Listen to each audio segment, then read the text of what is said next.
Hello, everybody. Welcome to a new episode of the Dissenter. I'm your host, Ricardo Lopes, and today I'm joined by Dr. Jessica Isserow. She is a lecturer in moral and political philosophy at the School of Philosophy, Religion and History of Science at the University of Leeds in the UK. Her main research interests are in metaethics, normative ethics, and moral psychology. So, Dr. Isserow, welcome to the show. It's a pleasure to have you on. Thank you so much for having me. Yeah, sure. So my first question, let's start with moral hypocrisy. So what is a moral hypocrite? Yeah, that's a great question, and I think it's one that actually turns out to be surprisingly hard to answer. And that's because I tend to think of hypocrisy as actually a surprisingly elusive phenomenon.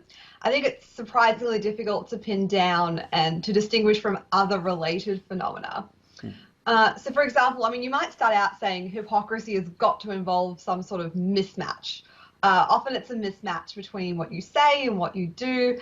I think it's common to think that at minimum, or at least typically, hypocrisy has got to involve, saying one thing and doing another, or not practicing what you preach.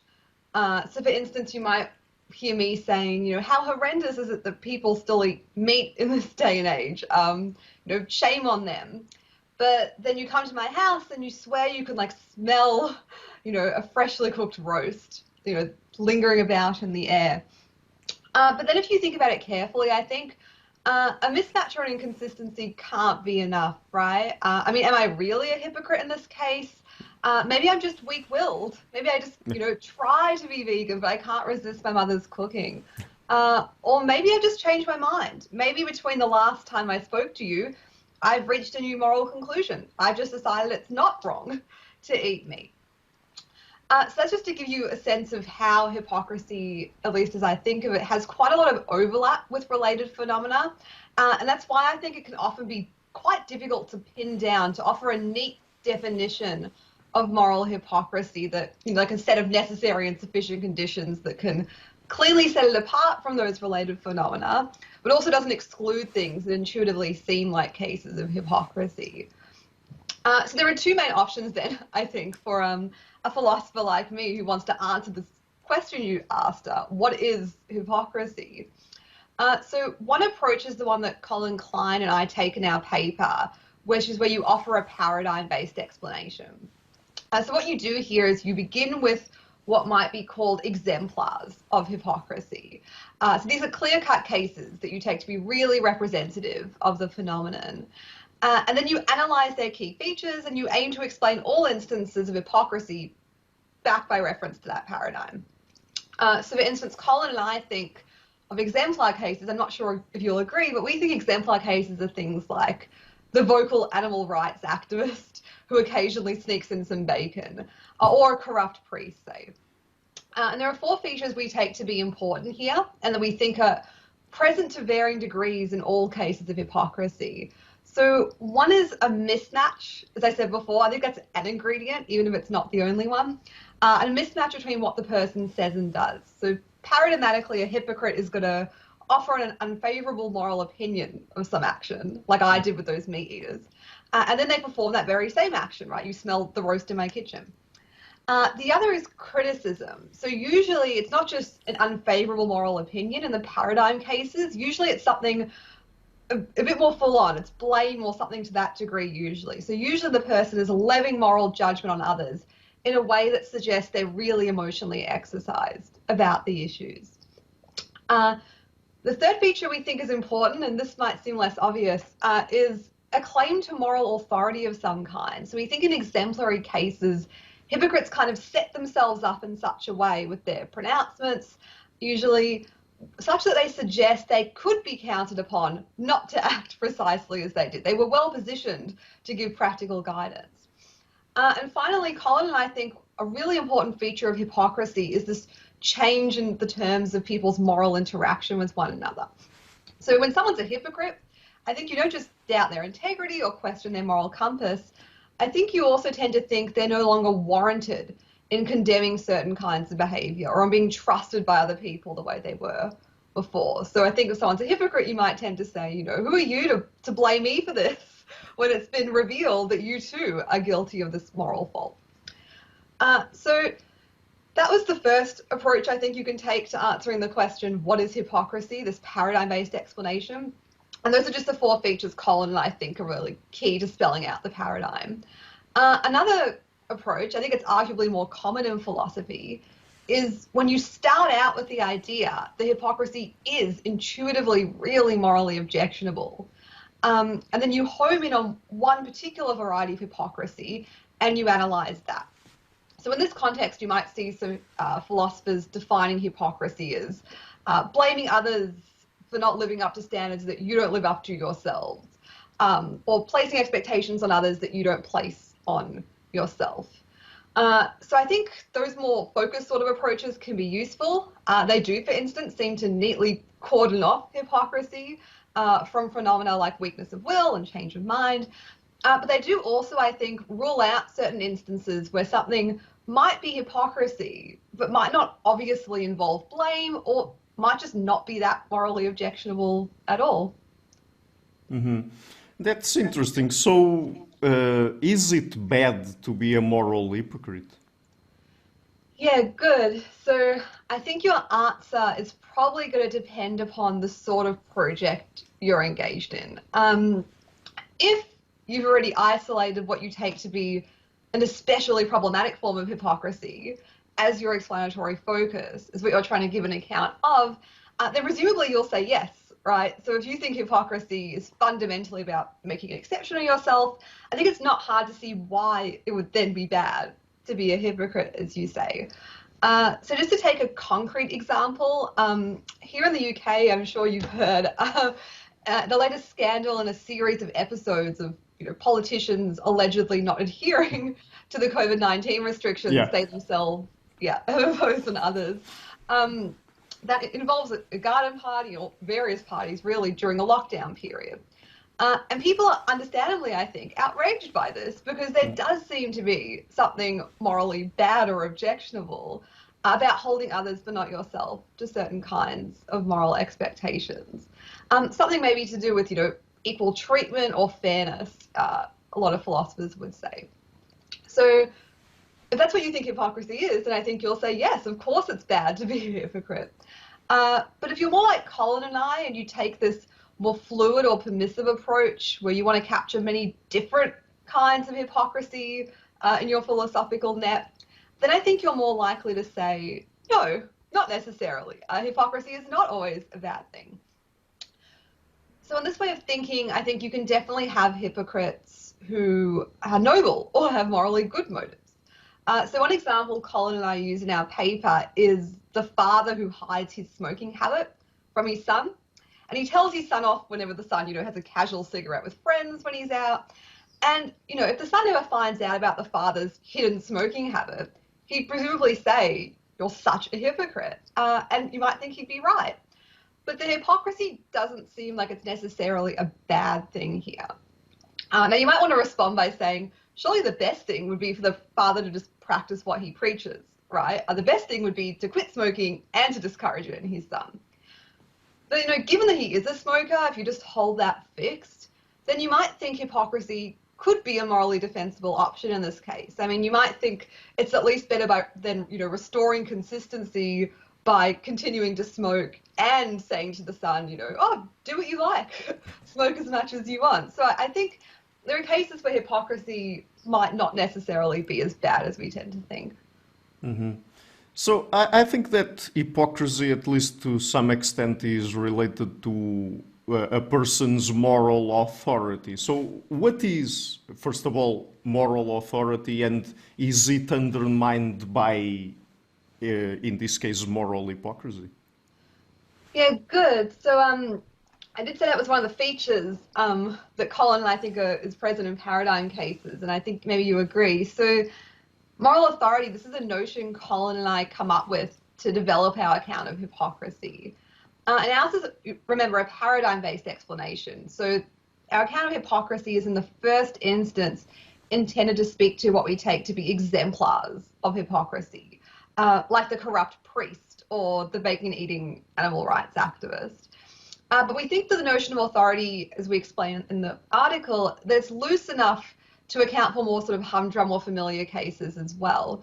So moral authority, on our view, it refers to a certain kind of social status that someone enjoys within a particular moral community.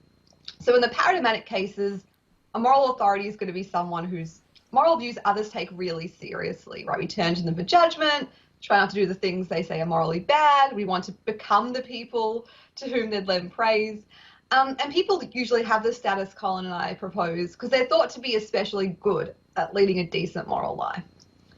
So it's worth noting here, I think, we don't take this to just be a kind of epistemic authority. It's not that the person's taken to be good at knowing what the moral facts are or what's right and wrong, though they usually will be. For Colin, moral authority is tied more closely to an action guiding role that the person plays in influencing the moral thoughts and behaviour of others, and the position they occupy relative to others. So we think there are three key features that usually you find in a moral authority. One is that they play something almost like a law-giving role. They set the moral agenda. They play an important role in determining what others take the moral facts to be and setting others' expectations. So maybe they blame people for using certain kinds of derogatory language, and in doing so, they play a role in, our understanding of what counts as a slur and what doesn't. We also think authorities play a kind of adjudication role. They iron out difficult cases. Maybe it's not clear what a slur is. Maybe they kind of clarify where the boundaries lie. And moral authorities also seem to play a kind of punitive role. They mete out punishment and reward. So insofar as you're a moral authority, you tend to paradigmatically mete out praise and blame. And when you do it, it tends to matter. All else being equal, it hits harder when others are blamed by you than if they were blamed by someone else who had less authority. And we think people usually get this status just through an active investment in moral issues, through moralizing, voicing their moral opinions, praising and blaming others. Now, you might wonder why moralizing should earn you that special status, right? And there are a couple of reasons Colin and I have for thinking this. One is that I think moralizing itself is a morally balanced action, right? It requires time and effort to sort of take a moral stand, especially publicly. It exposes you to criticism and resentment from others. You've kind of entered the social fray. And there are all sorts of risks, I think, that we take when we speak our moral mind. So I think we tend to admire people who have the courage to do so. And I think there's also another reason I think, moralizing kind of sets you up as an authority of some kind is I think we take there to be a kind of link between practicing and preaching. I think all else being equal, you expect someone's moral pronouncements to at least give you some insight into what they're disposed to do. If there's a religious leader who's preaching modesty, I think you would assume they're more likely than a randomly chosen person, at least, to practice modesty. So that's how we think of moral authority. I think, you also asked how it's undermined, or how we think it's undermined in cases of hypocrisy? Mm-hmm, yes. Yeah, so might be useful to have a case study here, I think, just to show how we think this works. So consider that fictional animal rights advocate I keep picking on. Maybe they're quite public, maybe not, maybe they work for PETA, but they're forcefully campaigning against the meat industry, but when no one's looking, they're kind of indulging in bacon or hamburgers. I think it's plausible that person is going to function as a kind of moral authority, especially in the community of animal rights activists. So they might discourage meat eating, encourage disapproval of the meat industry, clarify, which products are cruelty-free. Can you be a vegan and eat honey, for instance? Those sorts of things.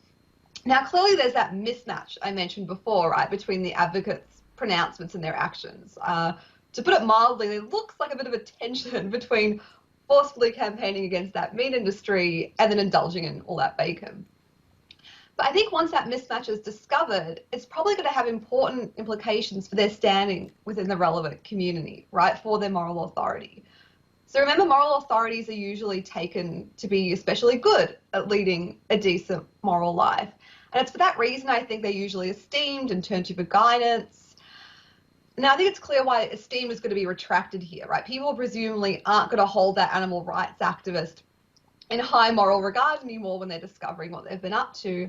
But it's also the case, I think, that they're not going to be able to play quite the same role in condemning others as they did before.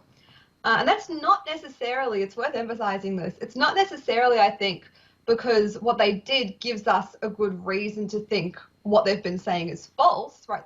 The reasons they've been pointing us to for being a vegan or a vegetarian might still be compelling reasons to do those things. It's more, it seems, something about their right or their entitlement to condemn others that has been called into question. We might feel like they're not entitled to criticize others for moral faults that they're guilty of, right? Their standing to blame might have been undermined. Or alternatively, you might at least think the practical force of their message has been diluted, right? Their pronouncements are less likely to be taken seriously, or insofar as they are taken seriously, it's going to be almost entirely to do with the content of what they're saying and the plausibility of those arguments than the fact that it's them who's delivering it now. So basically, that's what Colin and I think hypocrisy is fundamentally about, when through this mismatch between your words and your deeds, a person's claim to moral authority gets undermined. Mm-hmm. Right. So another question now, when is an action morally worthy? Good. So I should probably begin by saying a little more about the notion of moral worth, maybe. Yes. So I think a helpful case here might be to think of a friend who keeps the promise that she made to you. Maybe she promised you she'd help you move house, and she keeps the promise, but she only does it because she stands to benefit from doing so. So maybe you have a new housemate who is going to be a good work contact for her, you know, a good networking opportunity or something. Now, it looks like keeping her promise to you is all else equal the right thing to do. But you might think that something seems to be lacking, morally lacking, right, in this person's promise keeping. Even if your friend does what's right, a lot of people would say her action seems to lack true moral worth.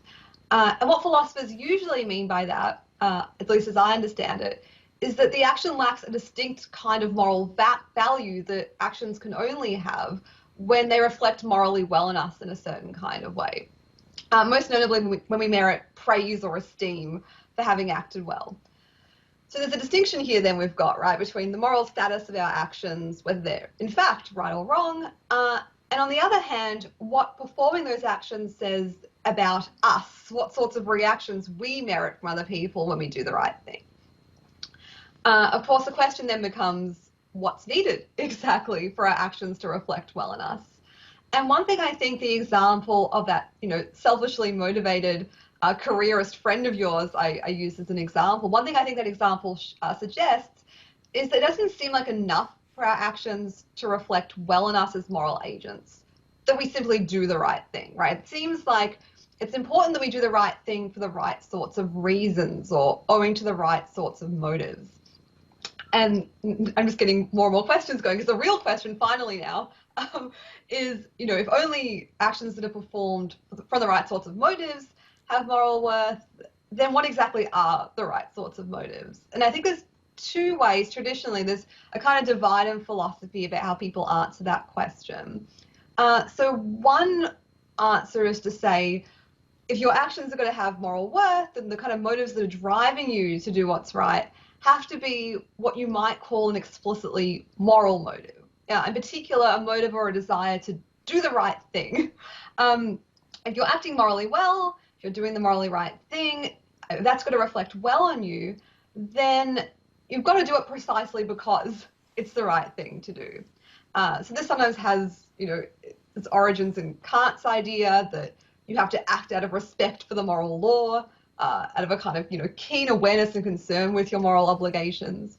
So in that view, the friend keeping the promise is her action's only going to have moral worth if she does it because it's the right thing to do to keep that promise.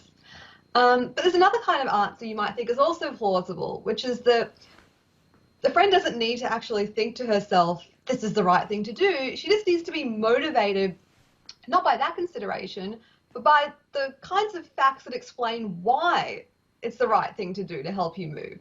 So maybe it's because you're counting on her, maybe it's because you'll probably hurt your back if you don't have her help, right? So if those are the kinds of thoughts she's thinking, like Ricardo is counting on me, I can't let him down, I mean, maybe those would be enough for her actions to reflect well on her and for her doing the right thing to have moral worth. So a lot of people tend to go one way or the other there.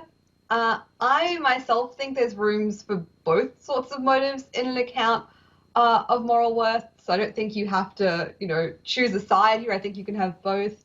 But those are the traditional ways of, answering that question, when's an action morally worthy? Mm-hmm. What if you do the right thing by accident? Is that a problem? Yeah, good. So this is a really common sort of theme that crops up a lot in this literature. So I certainly think if you just do the right thing by accident, it's going to preclude moral worth. I think morally worthy actions can't be actions where the person does the right thing by accident. Is it necessarily a problem if you do the right thing by accident? Well, maybe.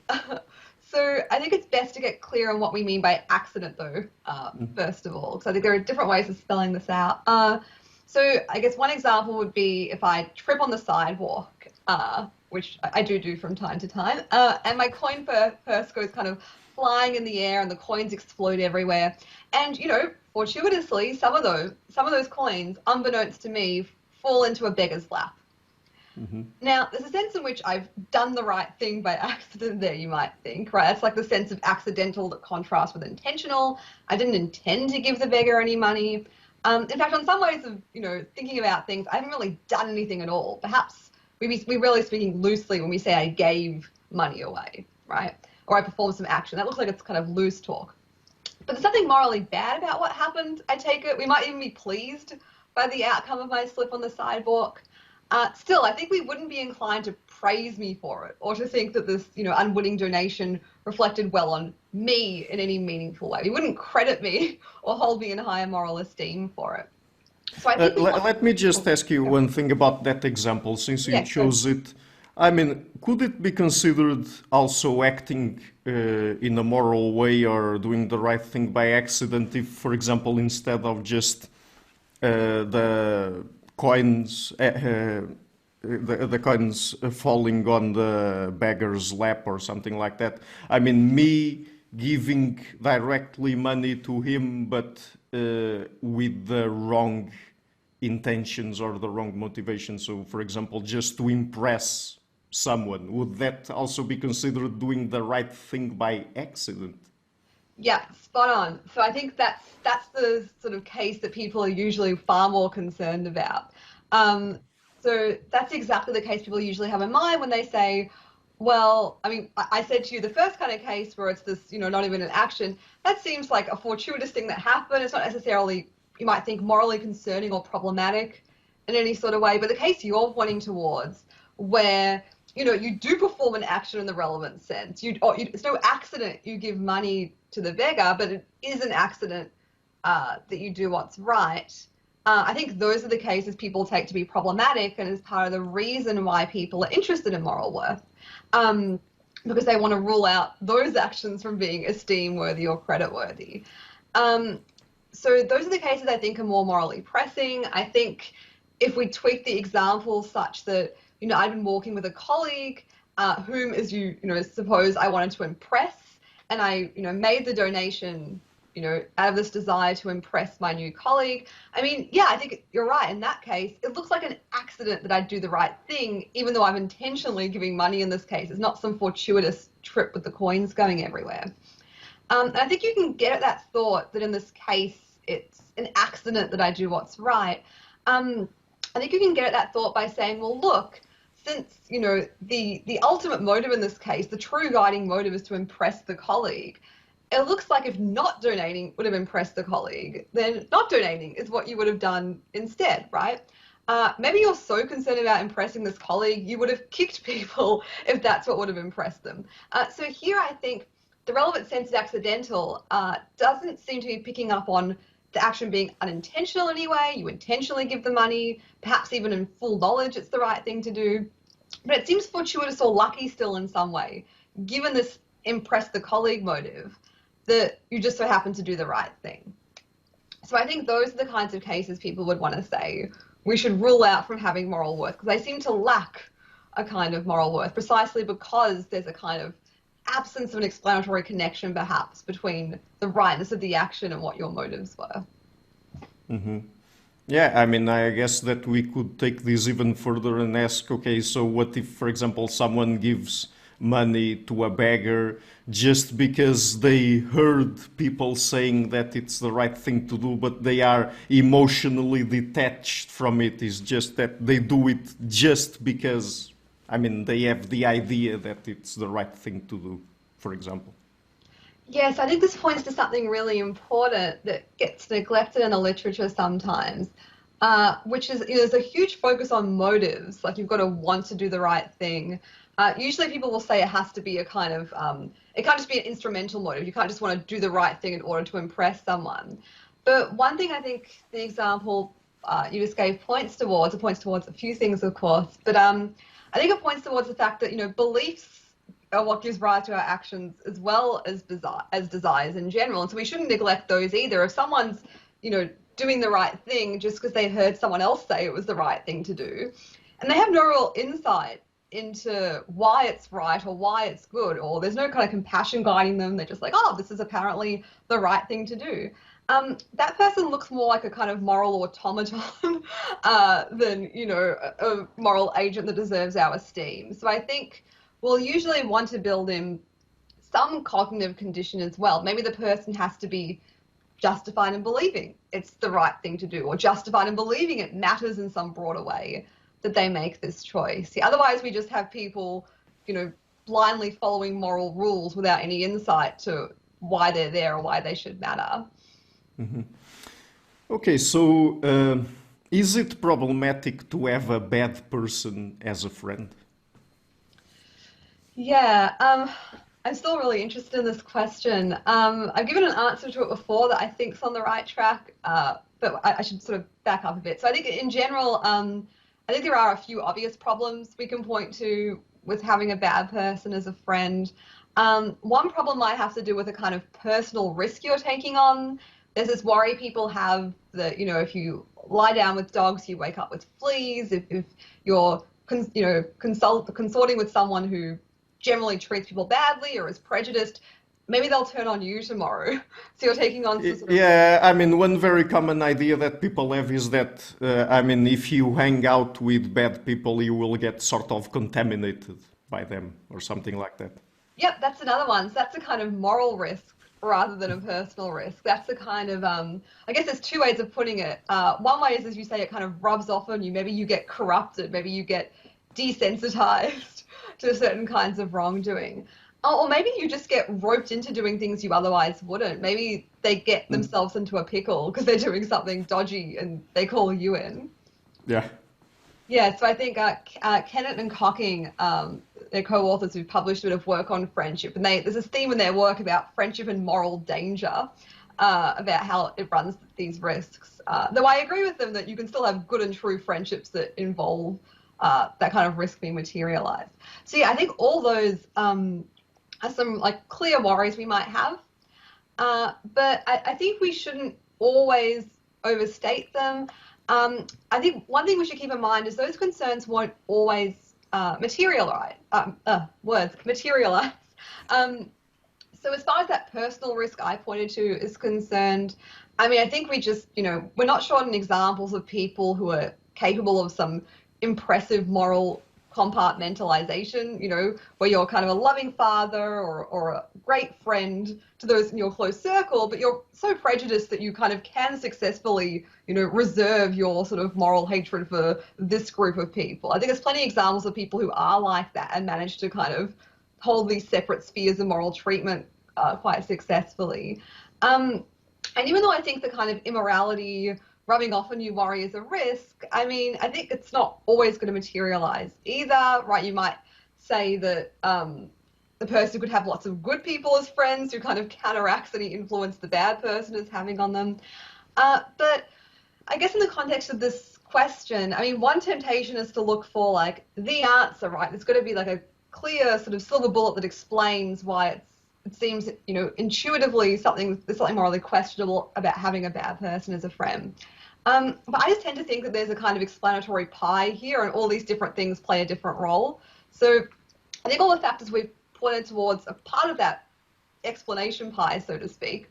But the reason I don't think they're all of it is because in these cases I'm giving you where we suppose the risk doesn't materialize, right? The person never gets treated badly by this bad person they've befriended. They never turn on them, and they never rub off on them either. I think even when you hold that fixed, there's still some moral residue left over. I think, even if we stipulated that, these risks don't come to the fore, there still seems to be kind of moral unease I think we'd feel when we see someone who's, fairly morally ordinary, who's friends with someone, close friends with someone who's racist or misogynist.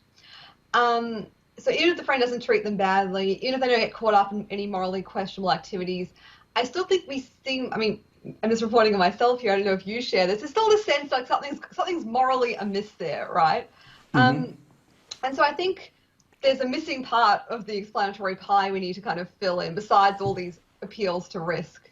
And the explanation I'm inclined to give here is that even if we feel like, even if we have good reasons for thinking that maintaining a friendship with a bad person can be problematic in certain ways, I think it's really choosing the bad person as a friend that's perhaps the most problematic aspect of this situation.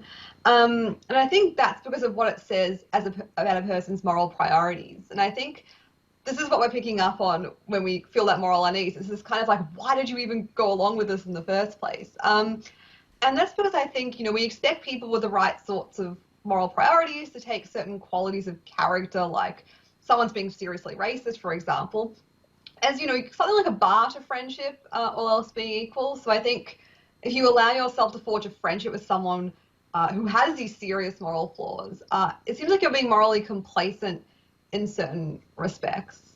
And one reason I think this has to be an important part of the explanation is that an explanation that only appeals to the kind of moral and personal risks involved, it's not clear to me those concerns are that different from the concerns we tolerate in friendship more generally. I think friendships always carry a risk we'll get hurt, that we'll be called upon to do things we don't feel entirely comfortable doing, that our characters may change for the worse. It's true that being friends with someone who's, misogynist or morally, defective in some way might carry more risk.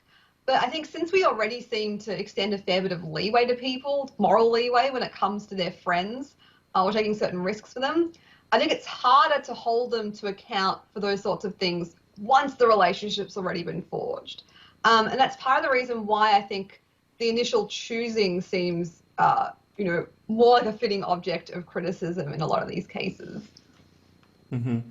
Yeah, I've been thinking about this for a bit, and I guess that there are also some examples where things get a little bit more tricky. So, for example, I guess this also has to do with morality. Politically, I fall more on the left, but I also have friends on the right. So, I could very easily think about them as bad people because they don't worry about certain social, political, economic issues that I worry about. But it's very hard for me in that specific case to say that they are bad people. It's just that they have different political, moral values. But again, it's tricky because I could think that, but but on the other hand, I think that, that they are not bad people just because they have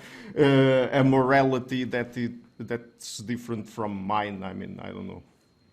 Yeah, good. So I think it's really tricky when we ask this question to sort of tie down what a bad person is. Yeah. So I think, I didn't have in mind, but when I was thinking about it, and we can obviously think of lots of different cases. The kind of case I had in mind was one where the person's like not at the extreme end. They're not like a member of the Ku Klux Klan, but they're not just someone who has like implicit biases, for instance. Like that seems too weak, because I think then all of us are probably bad people, or at least a lot of us are. So I guess what I was thinking is it's someone who's quite explicit about these, defective moral commitments, and where it plays a really important role in their life and how they navigate their way around the world, like who they choose to hire for a job, maybe which political party they'd vote for. I don't want to say your friends are bad people. I don't know if you think they're guilty of vices like cruelty or anything that extreme. But yeah, I think it's hard for us to draw the lines. I think there is this, I don't know, just people I hang out with. There is like, I see, not with them, but in the discussions I, see them taking part in, there is this tendency to kind of, label people as bad when they disagree with us quite strongly. But you might think that's a bit quick. I think. So I think we should be careful who we call bad people. And I think maybe it's also easier, I think. I would hazard a guess that when you have like childhood friends that you grow up with and they develop quite different views from you kind of go your separate moral ways. I think it's easier there to maintain that friendship than it would be perhaps to start up a new friendship with someone who has the same kind of moral political commitments as them, but is entirely a new face to you and a new entity. So I think this is why I was talking about the initial choosing being deserving of criticism, right? Because I think that, in the case where you forged a friendship with someone, it seems like you have these commitments not to just abandon them when they, morally differ from you in some degree at a later point in time. Oh, that's my sense anyway. I don't know if you have a similar thought. Well, I don't even know what to think about it. I'm still trying to arrive at conclusions about it. I don't have any for now. So anyway, changing topics, what are evolutionary debunking arguments and what do you think about them? Okay, good. These debunking arguments, you might think of them as having two key ingredients. Usually the first is a claim about genealogy, or the genealogy, so to speak, of a belief, or usually a kind of cluster of related beliefs. And the second ingredient is a philosophical one, so usually it's some theory or thesis about the conditions under which your beliefs are justified or under which they count as knowledge, for example.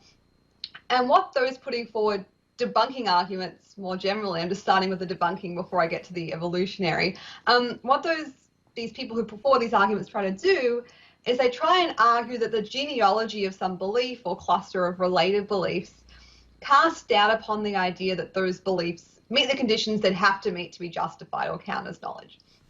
So an artificial analogy here, I guess, I don't know why I always return to examples like this, but take a belief you have now, like the belief that my nails are pink.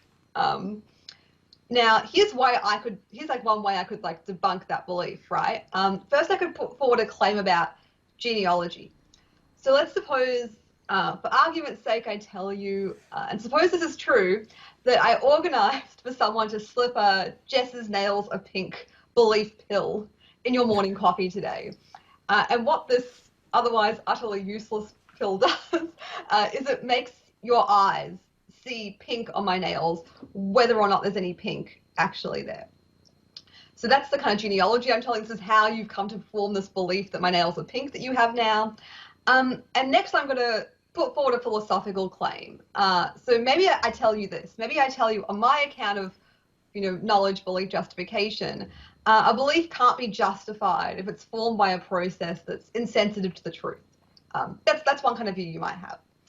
And then I'll point out to you that, hey, that process by which you form this belief that my nails are pink, that is a process that's insensitive to the truth, right? Because given that the pill is what's, part of the process here, you would believe that my nails are pink, whether or not they were pink, right? There's no sensitivity you have to different sort of nail colors there.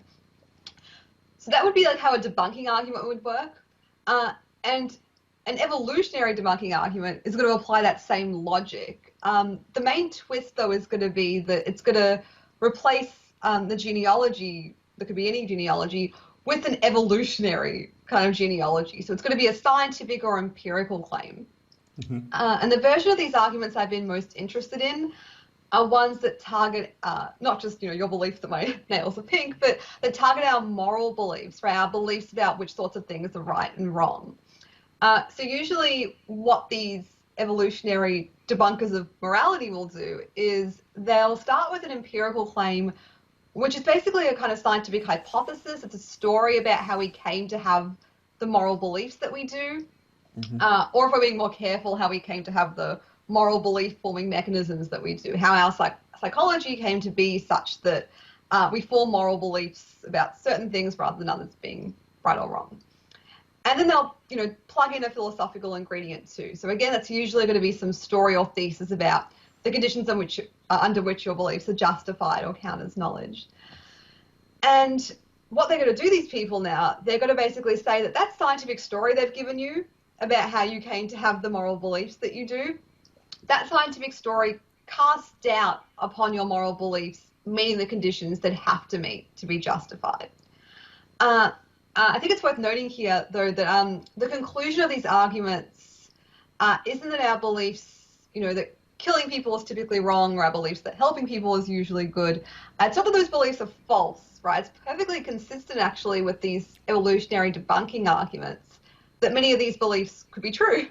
But the upshot of them, and I think it's still a disturbing upshot, you might think, is that we wouldn't be justified in believing they're true. We can't know that they're true. So if the Jess's nails are pink case, my conclusion wasn't, my nails aren't pink. The conclusion was, you don't know, or you're not justified in continuing to believe they are after I've given you this debunking story. So what should you do? Well, not necessarily believe your beliefs here are false. Maybe you should suspend judgment, right? Hold off on forming an opinion. Maybe you should look for other kinds of evidence. Maybe you go to your friend who hasn't been slipped that belief pill in their morning coffee, and you say to them, what color are Jess's nails? So those are how these arguments tend to work. In terms of what I think of them, so I think that there are two ways you usually resist these arguments, and you can see what those ways are going to be from the two kind of steps I gave you. So one way, and I think it's arguably the more common way, is to challenge the particular view being put forward about the conditions under which your beliefs are justified or qualify as knowledge. So I think the example I used with you was, if your beliefs are insensitive to the truth, they can't qualify as knowledge. But you might think that's, you might have various reasons if you're an epistemologist to think, oh, it's just not in general a good view of knowledge or justification. Maybe. But another way to challenge these arguments, which I think is slightly less common, but it's a tact I tried before, is to challenge the genealogy being put forward. So I think evolutionary debunking arguments in the moral domain, they usually rely upon the claim that our moral belief-forming mechanisms are the product of natural selection.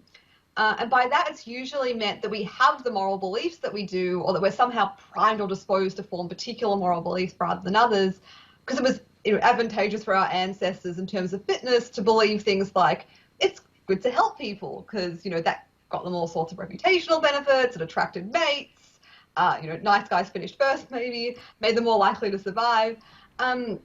So, you might doubt whether that's the correct story. You might think things could have gone somewhat differently. You might think it's hard to know either way. So I think there's a lot of room to sort of press on debunking arguments from that empirical angle, and not just from the sort of epistemic angle as well. Mm-hmm. But since we're talking about beliefs here, are beliefs about morality true beliefs, and what does that mean exactly? Yeah, so I think this is sort of going, so I guess we said with the evolutionary debunking arguments that the conclusion of those arguments, or the intended conclusion at least, isn't that the beliefs are false necessarily. It's that you're not justified in believing them, or you don't know these things. But you might think that we could have an argument to the effect our beliefs about morality are systematically false. And that's where moral error theory comes in. So I actually started my philosophical journey looking at these evolutionary debunking arguments and saying, oh no, we can't know that things are right and wrong. That's not great. And then I came across this moral error theory, and I kind of went to myself, oh, this is way worse. This is like, according to these sorts of arguments, there's not even moral truths to be known. We can't even have true moral beliefs. So this is like way worse, I thought. Well, more frightening, you might think, at least. So this view moral error theory basically says that, beliefs about morality can't really be true beliefs because there are no moral facts. So I guess I was fairly sympathetic to this view. a while back. I'm still a little sympathetic to it now, but I'd be hesitant to call myself an error theorist because I just think it's not clear. I haven't made up my mind about it. So maybe I should probably say more about what this view is, how you kind of get to this startling conclusion that nothing's really right or wrong. Not just that there are facts out there about right and wrong we can't know about, perhaps, but like there's just no facts to be known in the first place. So I think maybe you've come across the term error theory before. I think a lot of us are error theorists about things like witches or dragons, right? If you see people from the past talking about those things, you might say to yourself, well, in order for there to be witches, there'd have to be people with magical powers, and there aren't any of those around. Or in order for there to be dragons, there'd have to be these gigantic flying lizards who breathe fire, and thankfully there aren't any of those around. So if you're an error theorist about a certain kind of entity, like witches or dragons, you'll usually take the discourse surrounding that entity to be descriptive, to be saying something about what our world is like, or to be positing the existence of certain things. But you'll also take those claims to be false in a fairly systematic way, because you think the conditions under which those things would exist are conditions that, don't hold in our world. Perhaps they're conditions that just couldn't possibly hold in our world. So I think error theories about witches and dragons are pretty familiar. But in philosophy, you get error theories targeted at things, that you really might have thought did exist. Like beliefs about people, colors, numbers. Like some philosophers have denied those things exist in some sense. And even, if we're going to moral error theory now, moral facts. Some philosophers deny there are any facts about right and wrong. Right, so they think there are no facts, not just about right and wrong, but, by implication, what you morally ought to do. Morality is just bunk. If you think there's rightness and wrongness out there, you're mistaken. So I think if you have that view, and I've said I've kind of danced with it before and been attracted to it, but if you have that view, then I think, you're just going to say beliefs about morality aren't true beliefs. They can't be. I mean, maybe you can have like trivial beliefs about morality that are right or something, but the ones that count, I think are not going to be true. Mm-hmm. So does that connect in any way to moral nihilism? Yeah, so I guess I guess people use these terms differently. I use the term moral nihilism often interchangeably with moral error theory. Yeah.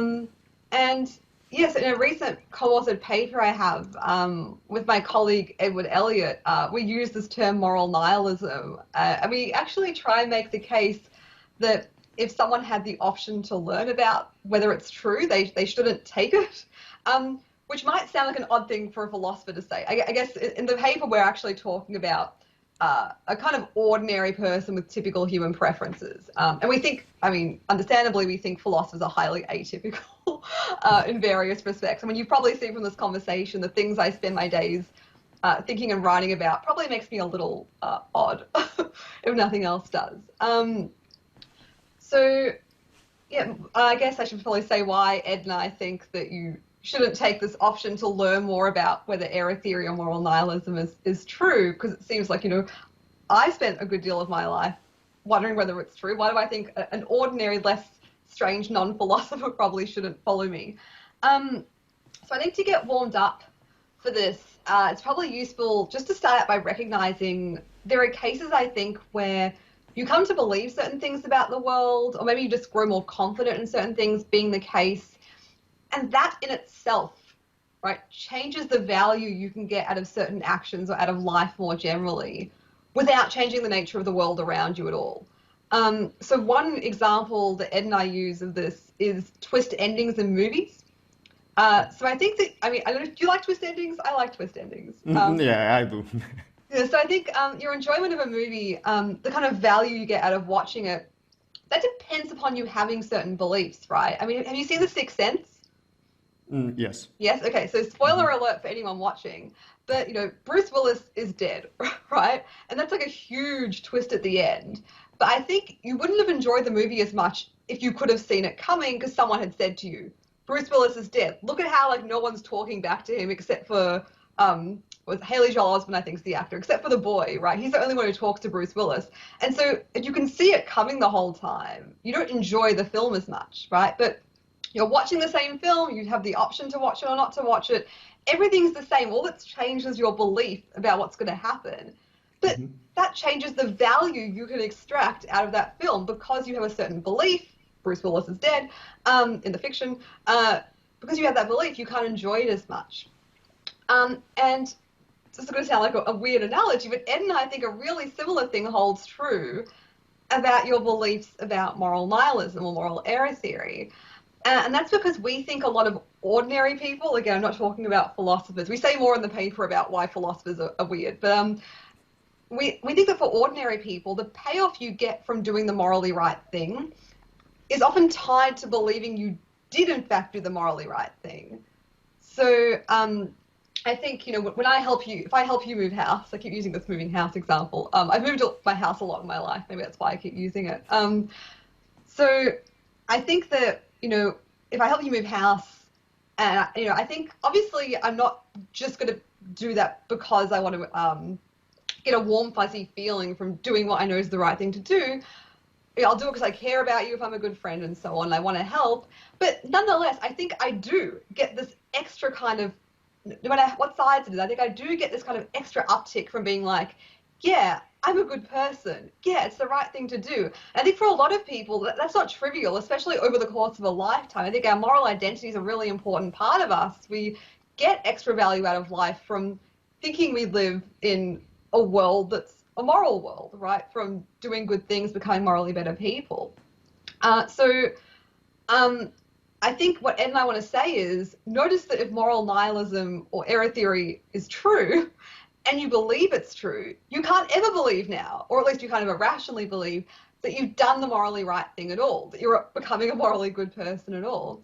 And so the reason Ed and I, in short, it's like a long paper, but in short, long story short, I think the reason we suggest you should learn about the truth of moral nihilism if you're offered the chance is that, assuming you began, as most people do, by believing that some things are indeed right and wrong, you're taking a risk that just isn't worth it. So I think of the movie case, right? If I said to you, do you want me to tell you if this movie has a twist and what it is? Either I'm going to say there's no twist, if there's not, in which case you're kind of back where you started, or I'll say there is and I'll tell it to you and then it's ruined, right?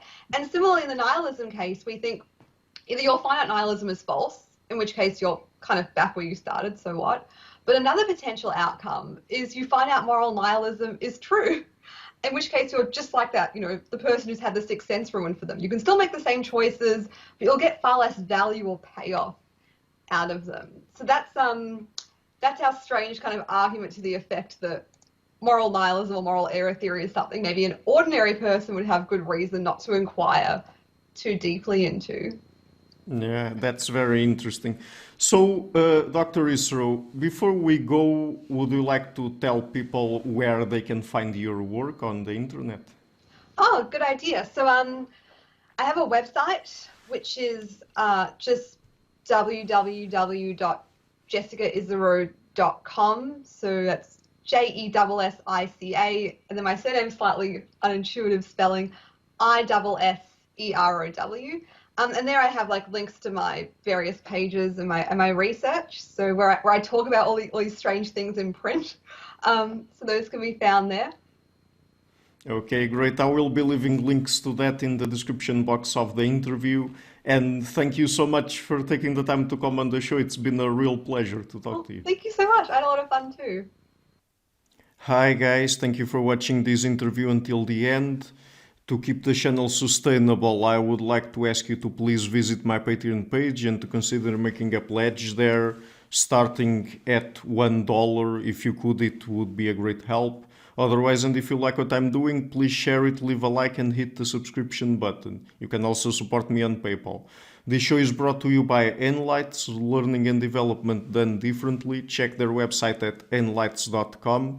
I would also like to give a huge thank you to my main patrons and PayPal supporters Karen Litska, Anne Blanchett, Peregra Larson, Lau Guerrero, Francis Ford, Hans Frederick Sunder, Ricardo Vladimiro, Craig Healy, Adam Kessel, Olaf Alex, Jonathan Wiesel, Jacob Klinkby, Matthew Whiting, Bernardo Wolf, Tim Hollis, Eric Alenia, John Connors, Paulina Barron, Philip Force Connolly, Jerry Mueller, Herbert Gintis, Rutger Vos, Bo Weingard, Rebecca Newberger Goldstein, Dan Demetrio, Robert Windiger, Rui Inácio, Arthur Coe, Zup, Marco Neves, Colin Holbrook, Bernardo Seixas, Paulo Santurbano, Simon Colombo, Jorge Espinha, Phil Kavanagh, Mark Blythe, Roberto Inguanzo, Michael Stormir, Eric Neumann, Samuel Andreev, Tiago Nunes, Bernard Hugni, Alexander Dunbauer, Fergal Cusson, Evan Bodrenko, Al Herzog, Don Ross, Jonathan Librant, Oslam Bullitt, Nathan Nguyen, Stanton T, Samuel Correa, Eric Hines, Mark Smith, J.W., João Eira, Tom Hummel, David Sloan Wilson, Yacila Dez Araújo, Eden Solon, Romain Roach, Dmitry Grigoriev, Diego Londonho Correa,